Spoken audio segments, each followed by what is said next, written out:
সাফ অনূর্ধ্ব-20 নারী চ্যাম্পিয়নশিপের শুরুতেই দাপট দেখালো বাংলাদেশ। ঢাকার বসুন্ধরা কিংস অ্যারেনায় প্রথম ম্যাচে শ্রীলঙ্কাকে গোলবন্যায় ভাসিয়েছে স্বপ্না সাগরিকার দল। ৯-১ গোলের দৃষ্টিনন্দন জয়ে হ্যাটট্রিক করেছেন সাগরিকা। এদিন এশিয়ান কাপ বাছাইয়ের 23 জনের 8 জনকে শুরু একাদশে রাখেন কোচ পিটার বাটলার। এতে শুরুর বাঁশি বাজতে আক্রমণাত্মক রূপে দেখা যায় স্বাগতিক দলকে। খেলার দ্বিতীয় মিনিটেই ফ্রি কিক থেকে গোল করে দলকে এগিয়ে দেন মিডফিল্ডার স্বপ্না রানী। মাত্র 3 মিনিট পর ব্যবধান দ্বিগুণ করেন মুনকি আক্তার। শুরু থেকে বিপর্যয় শ্রীলঙ্কান রক্ষণ কিছুতেই থামাতে পারেনি বাংলাদেশের গতিময় আক্রমণ।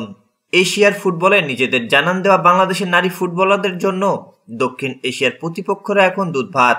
সাফ অনূর্ধ্ব-20 নারী চ্যাম্পিয়নশিপে শ্রীলঙ্কাকে ৯-১ গোলে উড়িয়ে সেটাই প্রমাণ করেছে বাংলাদেশ। লঙ্কানদের গোলের মালা পরানোর ম্যাচে দুর্দান্ত এক হ্যাটট্রিক করেছেন সাগরিকা। এছাড়া মুনকি আক্তার দুটি স্বপ্না রানী রূপা একবার করে লক্ষ্যভেদ করেছেন।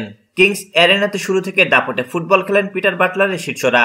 তাদের আক্রমণাত্মক ফুটবলের ধকল সামলাতে ব্যস্ত থাকতে হয় লঙ্কান মেয়েদের। ম্যাচের দ্বিতীয় মিনিটে ফ্রি কিক থেকে স্বপ্না রানীর গোলে এগিয়ে যায় বাংলাদেশ। এরপর মুনকি আক্তারের বাঁ পায়ের দারুণ ফিনিশে ব্যবধান দ্বিগুণ হয়। 37 মিনিটে ম্যাচে প্রথম গোল পান সাগরিকা। শিখার ডান প্রান্তের ক্রসে প্রথমবার ঠিকঠাক সংযোগ ঘটাতে না পারলেও পরবর্তীতে দ্বিতীয় পা দিয়ে বল টান করে পোস্টের সামনে থেকে গোল করতে ভুল করেননি। 3-0 গোলে এগিয়ে থেকে বিরতিতে যান বাংলাদেশ। বিরতির পর অধিনায়ক আফিদা খন্দকার সহ 3 জনকে উড়িয়ে নেন কোচ বাটলার। এতে বাংলাদেশের খেলার ধার তো কমেইনি বরং বেড়েছে।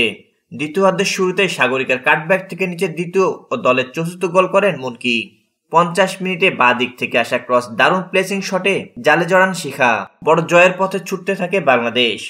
53 মিনিটে একক প্রতিষ্ঠায় এগিয়ে বক্সে ঢুকে নিচু শটে ব্যবধান বাড়ায় সাগরিকা। 5 মিনিট পর পূজার কাটব্যাকে প্লেসিং শটে হ্যাটট্রিক পূরণ করেন এই ফরওয়ার্ড। 83 মিনিটে রূপা দলের হয়ে অষ্টম গোল করেন। যোগ করার সময় শ্রীলঙ্কার লাথিয়ান শিখা 1 গোল শোধ করেন। তবে শেষ বাঁশি বাজার ঠিক আগ মুহূর্তে বাংলাদেশের পক্ষে শান্তি আরো 1 গোল করলে বিশাল জয়ের তৃপ্তি নিয়ে মাঠ ছাড়ে লাল সবুজের প্রতিনিধিরা। আগামী 13 জুলাই নেপালের বিপক্ষে নিজেদের দ্বিতীয় ম্যাচ খেলবে বাংলাদেশ। এরপর 15-17 জুলাই টানা 2 ম্যাচে মেয়েদের প্রতিপক্ষ ভুটান। 19 জুলাই আবার লঙ্কানদের মুখোমুখি হবে স্বপ্না সাগরিকারা। আর 21 জুলাই নিজেদের শেষ ম্যাচে নেপালের বিপক্ষে লড়বে বাংলাদেশ।